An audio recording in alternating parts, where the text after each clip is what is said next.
दशा और दिशा परिवर्तित करने वाला सिद्ध हो सकता है।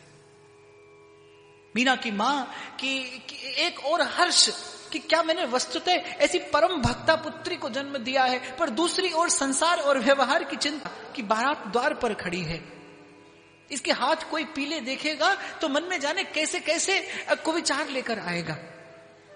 मीरा ने कहा कि अब आप चिंता मत करिए, आप जो नेक विचार कहेंगी मैं सब प्रसन्न होकर कर लूंगी। मेरे गिरधर लाल ने मुझे स्वीकार कर लिया है, अंगीकार कर लिया है, अब मीरा निर्भय है। मैंने पुकारा और उन्होंने आकर बेड़ा पार लगा जो जी, मैंने पुकारा था और उन्होंने आकर वस्तुतः मझधार में जाने से पहले मेरी नैया को अपने प्रेम का आश्रय दे दिया है, अपनी प्रीत का वो तट दे दिया है। अब मीरा निर्भय है। ब्याह हुआ। मीरा जी ने गिरधर लाल का श्री विग्रह हाथ में लेकर और भोजराज के संग भांवर डाली, ससुराल पहुंची और कुल की रीति और मान मर्यादा के अनुसार सबसे पहले कुल देवी बाण माता के मंदिर में ले जाया गया मीरा को। बड़ी सास हाड़ी रानी ने कहा मीरा से कि हमारी कुल वधू हैं, प्रणाम करके आशीर्वाद ले लो बेटी, तुम्हारा और भोजराज का मंगल होगा। मीरा ने अस्वीकृति की मुद्रा में मस्तक हिला दिया। सब लोग हतप्रभ देखते रह गए कि पहला दिन, पहली घड़ी ससुराल में, और आदेश देने वाली कौन है? राजमाता। स्वयं राणा भी जिनके आदेश की अवहेलना नहीं करते, राजमाता आदेश देती हैं। और बलिहारी है भक्ति जन्य इस निर्भयता की, इस निर्द्वंदता की, इस निश्चिंतता की। मीरा ने बड़े सहज में अस्वीकार कर दिया। अब देखा जाए तो यदि मीरा प्रणाम कर भी देती तो कोई हानि तो नहीं थी। देवी को प्रणाम करने के लिए ही तो कहा जा रहा था। कोई ऐसी क्रिया नहीं थी जिसके करने से भक्ति का भाव अशुद्ध होता हो। पर मीरा जी ने प्रणाम नहीं किया। दो कारण हैं। एक तो जो हृदय प्यार करेगा वो हृदय व्यापार नहीं कर पाएगा। वहां व्यापार करने के लिए कहा जा रहा था कि प्रणाम करो, इससे तुम्हारा और तुम्हारे वर का मंगल होगा। एक तो एक प्रेमी भक्त का हृदय इस व्यापार करने के लिए उपस्थित नहीं था, नहीं तैयार हो पाई मीरा इस व्यापार करने के लिए। और दूसरी बात, मीरा ने मन में विचार किया कि मीरा का मस्तक तो सदा सदा के लिए अपने अपने गिरधर के चरणों में झुका है। अब कहीं और प्रणाम करने के लिए पहले गिरधर के चरणों से मस्तक उठाना पड़ेगा, जो मुझे कतई स्वीकार नहीं है। किसी ने कहा है कि दिल दे के दिलबर प्यारे को फिर प्यार भुलाया नहीं जाता, और सर रख के यार के कदमों में उसे फिर उठाया नहीं जाता।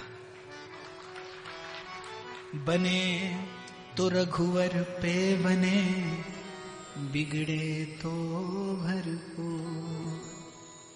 जो रघुवर को ना रुचे, वाह बनिबे में धूल।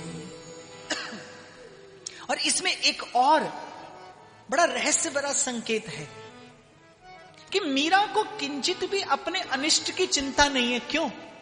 क्योंकि मीरा जिसका भजन करती है उस कृष्ण से मीरा की प्रीति भी है, और उस कृष्ण की मीरा को प्रतीति भी है। वो जानती है कि ये कौन है। मेरे प्रभु के रहते मेरा कोई अनिष्ट नहीं कर सकता। किसी देवता में इतनी सामर्थ्य नहीं जो मेरा अमंगल कर सके, जब तक कौन मिटाए उसे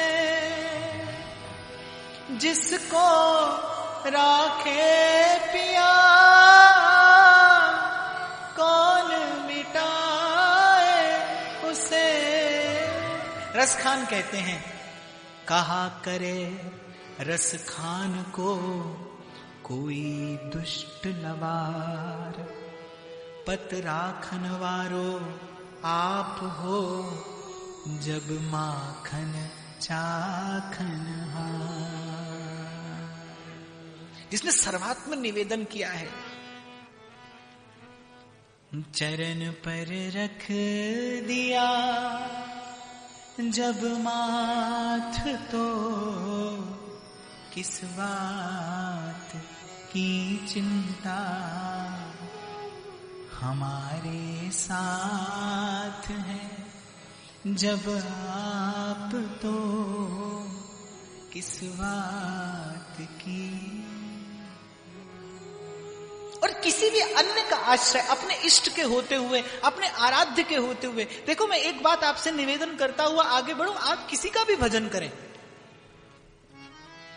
आपको कोई भी इष्ट प्रिय हो, लेकिन जिसका भी भजन करें एकात्म भाव से करें।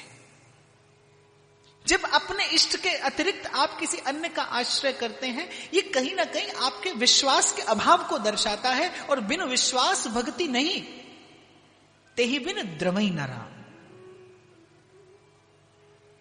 द्रवीभूत नहीं होता भगवान का हृदय बिना इस एकात्मता के। आप किसी भी इष्ट का सेवन करिए, क्योंकि मुझे लगता है कि इष्ट का चुनाव आप और मैं नहीं करते, ये अनंत जन्मों की यात्रा है। पूर्व जन्म के बहुत संस्कार संचित अर्जित किए हैं आपने हमने। शास्त्र कहता है अनेक जन्मार्जितम पुण्यम कृष्ण भक्ति प्रजायते। भगवान गीता में कह रहे हैं मनुष्याणाम सहस्रेषु कश्चित् यतति सिद्धय और यततामपि सिद्धानाम कश्चिन् माम वेत्ति तत्वतः। मनुष्याणाम सहस्रेषु,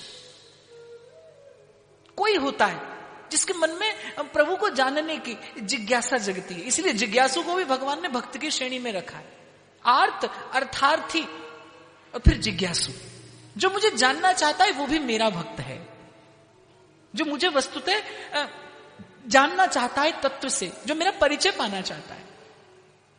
क्योंकि ये कामना, आप देखिए जब श्रीमद् भागवत की कथा कह रहे थे श्री सुखदेव जी महाराज, तो परीक्षित प्रश्न पूछते थे कृष्ण से संबंधित, और परीक्षित का प्रश्न सुनकर सुखदेव जी महाराज को आनंद हो जाता था कि परीक्षित तुम अत्यंत सौभाग्यशाली हो जो तुम्हारी जिज्ञासा का विषय श्री कृष्ण हो गए, तुम उनके विषय में जानना चाहते हो। तो मनुष्याणाम सहस्रेषु कश्चित् यतति सिद्धय यततामपि सिद्धानाम कश्चिन् माम वेत्ति तत्वतः। और साथ ही साथ भगवान ये भी कहते हैं कि इतना सरल नहीं है। बहुनाम जन्म नामन्ते ज्ञानवान माम प्रपद्यते। मेरी शरण में कौन आता है? बहुनाम जन्म नामन्ते, अनेक जन्मों का पुण्य संचित हो जाता है जिसका, महत पुरुषों का, श्रेष्ठ जनों का, गुरुजनों का शुभाशीष जिसे मिल जाता है। नहीं तो श्री राधिका कृपा बिनु सबके मनन अगम में। नहीं तो बिखरा मन पुनः पुनः संसार के विषय का ही तो स्पर्श करता है। यहां पर बैठे बैठे भी चिंता होती है, जूते की चिंता हो जाती है, कहीं कोई चुरा नहीं ले। और सेठ जी बड़ी गाड़ी पे आए हो तो कहना ही क्या कि बाहर ठीक से तो खड़ी होगी गाड़ी, कहीं कोई आजू बाजू से लगा के चलता नहीं बने। यहां पर भी रहते हुए और संसार की चिंता होती है। बहुनाम जन्म नामन्ते ज्ञानवान माम प्रपद्यते। भगवत विषयक जिज्ञासा ये जन्मों के पुण्य का फल है, ये गुरुजनों का आशीर्वाद है, ये सत्संग का अनुग्रह है। तो प्रणाम कर भी देती मीरा तो कोई हानि नहीं थी, पर मीरा ने प्रणाम नहीं किया। हाड़ी रानी मन में सोचने लगी बहू उठा के लाए हैं कि बछेरा, हमने तो सुना था बड़ी भक्ता है, इसकी भक्ति पर रीझ करी तो इसे इस कुल की वधू बनाया, और ये कैसी भक्ति है कि मैंने देवी से प्रणाम करने को कहा, सो अपने गिरधर लाल की मूरत हृदय से चिपटाए खड़ी है और प्रणाम तक नहीं करना चाहती। लेकिन मीरा का हृदय इस व्यापार के लिए प्रस्तुत नहीं हुआ, और पहले ही दिन ससुराल में आते मीरा ने अपने लिए विरोध एकत्रित कर लिया, अपमान, विरोध। आप देखिए साथ ही साथ में कितना भोला है भक्त का मन। जरा सी चतुर होती मीरा तो इधर से सास को साध लेती और उधर से अपना भजन करती रहती, पर नहीं। मोहे कपट छल छेद्र न भाव।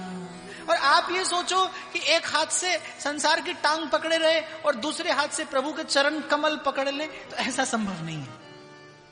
प्रेम गली अति साकरी तामे दुई न समा। हमारे ललित किशोरी तो कहते हैं इस आबरू के मटके को चौरस्ते पे फोड़े।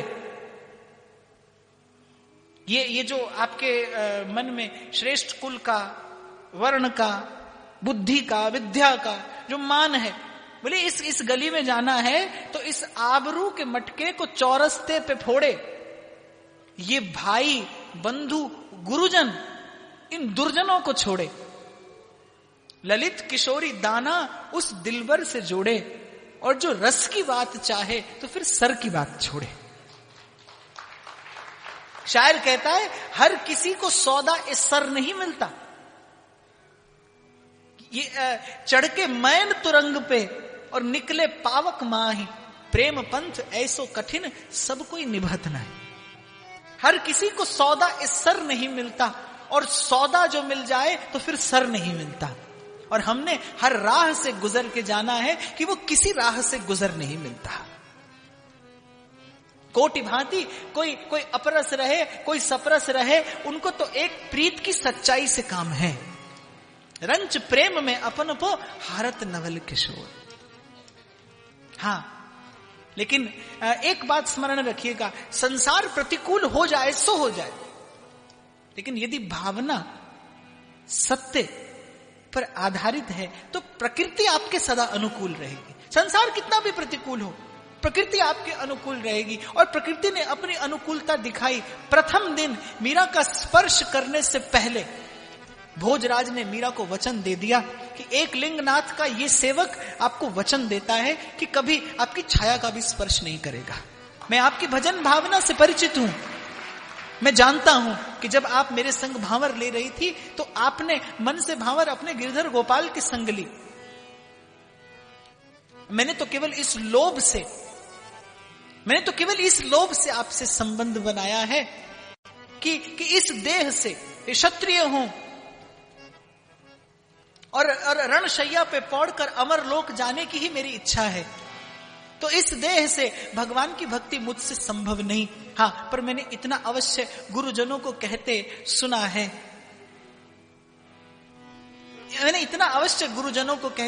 है, कि सेवा और तीर्थ भ्रमण फलत है काले पार, भक्त संग को एक छिन देत भक्ति उपजा। कि गंगा की धारा में कोई गोता न भी लगाए तो उसके किनारे बैठे व्यक्ति को श्री गंगा जी की शीतलता और पवित्रता का अनुभव होता ही है। आप जैसी भक्ता का संग पाके ये भोजराज कृतार्थ हो जाएगा। जो अनुकूल होगा सो आपकी सेवा करूंगा। और एक लिंगनाथ के इस सेवक पर विश्वास रखिएगा कि आपकी भजन भावना में जो स्थिति प्रतिकूल होगी, भोजराज का जीवन रहते वो स्थिति कभी उपस्थित नहीं होगी। आप निश्चिंत निर्द्वंद होकर भजन करिए। ये प्रकृति की कितनी बड़ी अनुकूलता प्रत्यक्ष हो गई मीरा के सन्मुख। एक पति प्रतिकूल होता और सब अनुकूल होते तो कितना बड़ा अवरोध था। एक पति अनुकूल है, और क्यों ना हो, क्योंकि भाव भावना सत्य की सुवास लिए है। और सांच बराबर तप नहीं, सत्य से बड़ा कोई तप नहीं है। इसीलिए आपसे निवेदन करूंगा बाप कि अपने जीवन की परिस्थितियों से लड़िए, झगड़िए मत कल्पना का एक जाल अपने चारों ओर बुनिए कि ऐसा होता तो भजन कर लेते और ऐसा हो जाएगा तो भजन कर लेंगे। भजन करना है, अरे आज करिए, अभी करिए, यही करिए, क्योंकि जिसका भजन आपको करना है, आप असमर्थ हैं उस तक पहुंचने में, वो आप तक आने में असमर्थ नहीं है। वो कभी भी आ सकता है, उसे कहीं पर भी अनुकूलता है। वो जहां पग धरता है वहीं मार्ग बनता है। यतो धर्मस ततो जया। मैंने तो कल भी कहा था कि कारागार, अर्धरात्रि, घना अंधकार, चारों ओर बरसते मेघ, द्वार द्वार पर पहरेदार, हाथों पैरों में पड़ी वो बेड़ियां, ऐसी स्थिति में भगवान आए। आपकी मेरी भी ऐसी स्थिति, हाथ पैर जकड़े हैं कामनाओं की बेड़ियों से, द्वार द्वार पर कर्मों का पहरा है, प्रारब्ध का पहरा लगाए एक एक द्वार पर, और मोह निशा सब सोवनिहारा। मोह की अंधियारी रात, बस एक आशा का दीप ही तो जला है। किसी भी परिस्थिति में भगवान आते हैं। और कल मैं आपसे कह रहा था, वो बात मध्य में रही, और नहीं भी आवे भगवान तो फिर भगवान की कृपा इतनी व्यवस्था करती है, आपके संकल्प की सत्यता, शुद्धता आपके लिए इतनी व्यवस्था कर देगी कि गौतम की पत्नी अहिल्या मूक, मौन, पीड़ित, और पीड़ा भी कैसी कि अपनी वेदना को किसी से कह नहीं सकती, मुखर नहीं हो सकती जहां वेदना, जहां मौन रहना व्यवस्था है। लेकिन उसके जीवन में एक सत्य संकल्प है कि कभी कभी प्रभु के चरण कमलों का संस्पर्श पाकर मैं कृतार्थ हो जाऊंगी। एक सत्य संकल्प जीवन में था। विश्वामित्र को दया आई, कर पकड़ा भगवान का, ले आए वहां तक। भगवान संकोच करते हैं। श्री रघुनाथ जी का शील कि मैं किस प्रकार से इस ब्राह्मण पत्नी को अपना चरण स्पर्श कराऊं। विश्वामित्र आज्ञा देकर चरण स्पर्श दिलाते हैं और कृतार्थ कर देते हैं। ऐसे न भी आए भगवान तो सत्संग की कृपा होगी, हाथ पकड़कर ले आएगा द्वार तक। और भले कितना संकोच करें भगवान। जगन्नाथपुरी अभी हम गए थे अभी कुछ दिन पहले, तो वह जब मंदिर में दर्शन करने गया तो एक बड़ी सुंदर बात मुझे वहां देखने को मिली। द्वार पर श्री जगन्नाथ जी का एक और विग्रह विराजमान है वहां मुख्य सिंह द्वार के। तो मैंने पूछा ये कौन है, तो बोले इनका नाम पतित पावन प्रभु है। तो मैंने पूछा कि दर्शन तो भीतर होता है, यहां पतित पावन प्रभु के होने का क्या अर्थ है? तो बोले कुछ लोग ऐसे हैं जो मंदिर के भीतर नहीं जा सकते, जिनका जाना मंदिर में निषेध है, तो वो दर्शन कर ले, इसी के लिए भगवान यहां पर आकर विराजे हैं।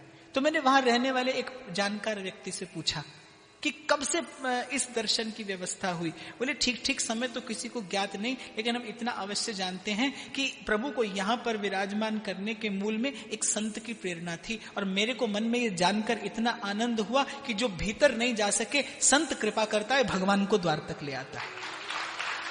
पतित पावन प्रभु द्वार पर आकर विराजे, एक संत ने व्यवस्था कर दी जो नहीं जा सके भीतर।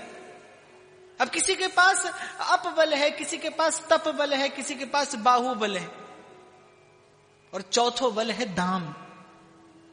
पर सूरदास कहते हैं सूर किशोर कृपाते सब बल हारे को हरिना सुनेरी मैंने निर्बल केवल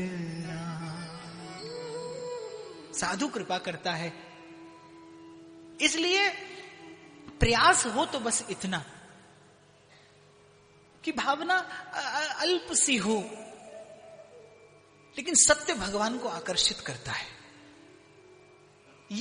यदि आपको तपना ही है जीवन में तपस्या ही हो, तो फिर वो सत्य की तपस्या हो। और पहले तो मैंने आपसे कहा तो कुछ विनोद में कहा कि मैं आपसे कहूं कि आप असत्य भाषण न करें तो आपको लगेगा कि कठिन है, पर इतना प्रयास अवश्य करिए, जहां तक हो सके वहां तक जीवन में सत्य की मात्रा धीरे धीरे बढ़ाइए। एक बार एक साधक ने एक संत से पूछा, बोले महाराज मैं बहुत प्रयास करता हूं लेकिन रोक नहीं पाता, जिह्वा फिसल जाती है, स्खलन हो जाता है वाणी का, बस मैं कह देता हूं। बोले कितना प्रतिशत झूठ ऐसा है? कुछ लोग कहते हैं बोल दिया, बोले कैसे मजाक कर रहे थे इसलिए बोल दिया, बोले यूं ही कह रहे थे हम तो, ऐसे मजाक कर रहे थे ऐसे। तो संत ने कहा कि 95% असत्य भाषण केवल वाणी के स्खलन के कारण होता है, उसके मूल में कोई उद्देश्य नहीं होता, केवल वाणी का स्खलन हो जाता है। तो संत ने उस साधक से कहा कि तुम उस 95% असत्य को, जो किसी विवशता में नहीं बोला जाता, जो आवश्यकता से नहीं बोला जाता, जो किसी कारण से नहीं बोला जाता, बोले उस 95% उस मिथ्या भाषण को तुम किसी प्रकार नियंत्रित कर लो, बाकी 5% की गारंटी मैं लेता हूं। बाकी 5% भगवत कृपा से नियंत्रित हो जाएगा। लेकिन प्रयास जीवन में अपेक्षित है। तनई राख सत्संग में मनई प्रेम रस भेद। प्रथम पग तो आपको उठाना पड़ेगा, ये प्रयास तो अपेक्षित है। क्यों भगवान भिक्षा में मिल जाए आपको, कैसे मिल जाए? अभी कोई लोग आते बोले महाराज सर पे हाथ रख दो, भजन में मन लगे। कैसे लगे? और नहीं लगेगा, बिल्कुल इस धोखे में मत रहना। बिल्कुल नहीं लगेगा। ये भिक्षा में मिलने वाली वस्तु नहीं है। फिर जिन्होंने अपने अपने इस तन और मन को इस संसार रूपी बगिया की खाद बनाकर गला दिया और फिर भगवत भाव की अनुभूति की, फिर भगवान उनकी उपलब्धि का क्या मोल लगाएंगे यदि आपको मुझे यूं ही मांगते मांगते ये भावना मिल जाए। प्रयास करिए। हाँ, इतना विश्वास रखिए, जो चली है तू एक पग, हो चली हो पग साठ। आपको प्रयास का उत्तर मिलेगा। तुलसी बाबा कहते हैं, जगत मजूरी देत है, क्यों राखे भगवान। अभी और देखो संसार के लिए कितना परिश्रम किया, बाल सफेद हो गए, चेहरे पर झुर्रियां पड़ गई। कितना परिश्रम जीव संसार के लिए करता है। एक बार सत्संग के दृष्टिकोण से आकर देखिए, एक बार संत के दृष्टिकोण से आकर देखिए, संसार में कोई कम परिश्रम है? दुखालयम शाश्वतम, कहां संसार में सुख की अनुभूति, कितना क्लेश जीव संसार में पाता है। थोड़ा सा परिश्रम भजन के मार्ग पर करना पड़े तो क्या हानि।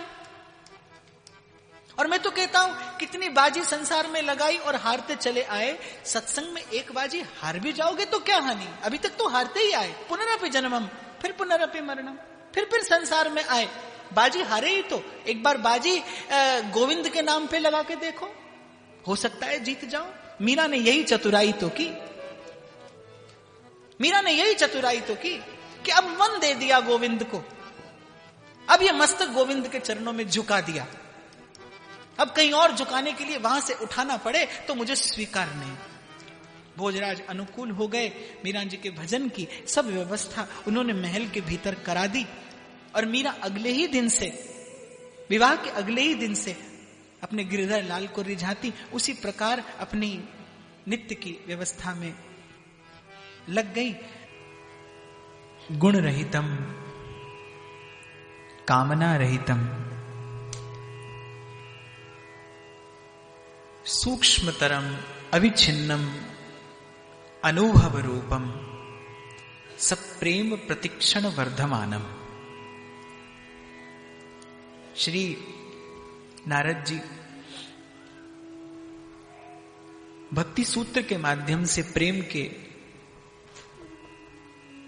इस विलक्षण अलौकिक स्वरूप का आस्वादन करते हुए निवेदन करते हैं, गुण रहितम कामना रहितम। स्व सुख की, स्वार्थ की, कामना के लेश से भी शून्य जो वृत्ति है, सूक्ष्मतरम।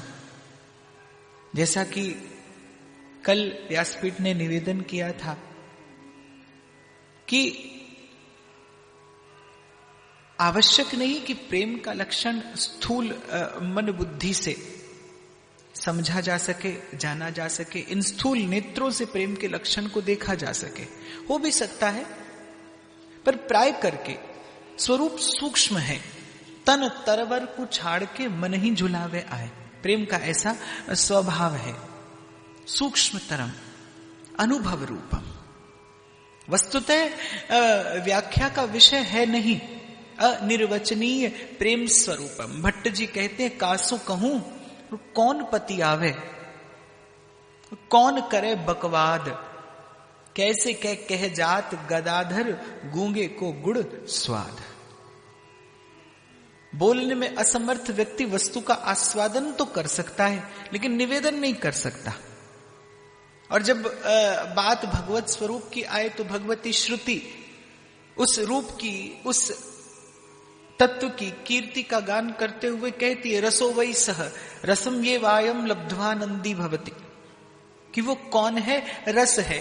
और रस निश्चित रूप से वर्णन का नहीं, आस्वादन का विषय है। अनुभव रूपम, गुण रहितम कामना रहितम सूक्ष्मतरम अविच्छिन्नम। एक और लक्षण कि आवत जात न जानिए, जैसे छां और धूप, छिन ही चढ़े और छिन उतरे, सो तो प्रेम न हुए। प्रतिक्षण वर्धमानम, जिसके जीवन में आते ही, जिसके उर अंतर का को स्पर्श करते ही शनह शनह धीरे धीरे धीरे धीरे संसार की निवृत्ति होने लगे। जैसे जैसे ही दीपक जलाया जाता है एक अंधियारे कक्ष में, तो धीरे धीरे उसका प्रकाश फैलता है, धीरे धीरे अंधकार दूर होता है। ऐसे ही साधु संघ की कृपा से, सत्संग की कृपा से, भगवद वार्ता की श्रवण कथन की कृपा से और अंतर में वो भाव का जो दीप जलता है, तो फिर शनय शनय धीरे धीरे विषय के अंधकार को दूर करता है। हाँ, लेकिन एक बात बिल्कुल निश्चित है, संसार की आसक्ति में और भगवद अनुरक्ति में यही भेद है कि संसार की आसक्ति वस्तु के प्राप्त होते ही शनय शनय घटने लगती है, और भगवद अनुरक्ति, भगवत तत्व की अनुभूति होते ही शनय शनय बढ़ने लगती है। सब प्रतिक्षण वर्धमानम। यदि संसार की किसी विषय वस्तु में आसक्ति हुई तो वो वस्तु प्राप्त जैसे ही होगी, आपकी आसक्ति, आपकी भाव भावना और आपकी भावना की प्रगाढ़ता धीरे धीरे कम होने लगेगी। संसार की वस्तु जब तक नहीं मिले तभी तक आकर्षक है। इसीलिए संसार की वस्तु की प्राप्ति के पूर्व पक्ष में भी पीड़ा है और उत्तर पक्ष में भी खेद है। दोनों ही ओर से अपूर्णता है। प्राप्त हो जाने पर सबसे पहले तो उसके खो जाने का भय है, और प्राप्त हो भी जाए तो भी शनय शनय उसकी आसक्ति, शनय शनय आपकी भावना, धीरे धीरे आपका भाव शिथिल पड़ने लगेगा। संसरती स संसार है, इसी का नाम संसार है। और वही दूसरी ओर आपकी वही भावना भगवत चरणारविंद में निवेदन हो जाए संत और सत्संग की कृपा से, तो जुड़ते ही सब प्रतिक्षण वर्धमानम, वो पल पल बढ़ेगा। गोपांगनाओं ने कृष्ण का दर्शन किया, प्रथम दर्शन से गोपी कहती है, जब ते मन मोहन मोह दृष्टि परो आई, तब ते पर लोक लोक कछु ना सुहाई। जैसे ही श्याम सुंदर दृष्टि पथ में आए और वो प्रीत जगी, फिर उसके बाद कृष्ण ने स्वीकार किया तो भी प्रीत बढ़ती रही, और कृष्ण छोड़कर चले गए तो भी वो प्रीत बढ़ती ही रही, प्रतिक्षण वर्धमान। और एक बार तो इतनी बढ़ गई कि ब्रह्म ज्ञान आए उद्धव को भी गोपियों ने प्रेम का पाठ पढ़ा कर लौटा दिया। वो प्रेम के, वो प्रीति के उस प्रवाह में उद्धव जैसा ब्रह्म ज्ञानी भी बह गया, उसे किनारा नहीं मिला। इसीलिए कबीर कहने लगे कि कबीरा कबीरा क्या कहे, और जा जमुना के तीर, जहां एक गोपी के प्रेम में बह गए कोटि कबीर। कि जब सब बांध तोड़कर, सब मर्यादाओं का अतिक्रमण करके गोपांगनाओं के हृदय से फूटी वो कृष्ण प्रेम की, कृष्णानुराग की धारा, जहां उद्धव जैसा ब्रह्मज्ञानी भी बह गया, उसने कोई ठौर ठिकाना नहीं पाया। इसीलिए सूर बाबा कहने लगे, उधो सूधो भयो है। प्रेम के रंग में रंग कर भेजा गोपांगनाओं ने उद्धव को। तो अविच्छिन्नम परंतु अनुभव रूपम, कहत सुनत दशा हृदय नहीं आवे। फिर आप विचार करते होंगे कि यदि कहने का विषय नहीं है तो कहा ही क्यों जाता है। ये कहना सुनना तो केवल इसीलिए है, ध्रुवदास कहते हैं, या मन के अवलंब हित कीन्हो आही उपाय। इसीलिए गोपी कहती है, तव कथामृतम तप्त जीवनम कवि बिरीडितम कल्मषाप। जब जान लिया कि कुछ तो करना पड़ेगा, कुछ कहना पड़ेगा, कुछ सुनना पड़ेगा, जब कहना सुनना विवशता है तो फिर क्यों ना कृष्ण को ही कहा जाए और कृष्ण के विषय में ही सुना जाए। श्रवण कथन सुमिरन परतीति बीत काल सब जाइयो। या मन के अवलंब हित, मन को आश्रय देने के लिए कथन और श्रवण है। और फिर भगवत कथा का एक गुण तो है कि यत्र ज्ञान विराग भक्ति सहितम नैष्कर्म्यम आविष्कृतम। हित तो कीजे कमल नयन सो, कमल नयन सो, जाहित आगे और हित लागे फीको, कमल नयन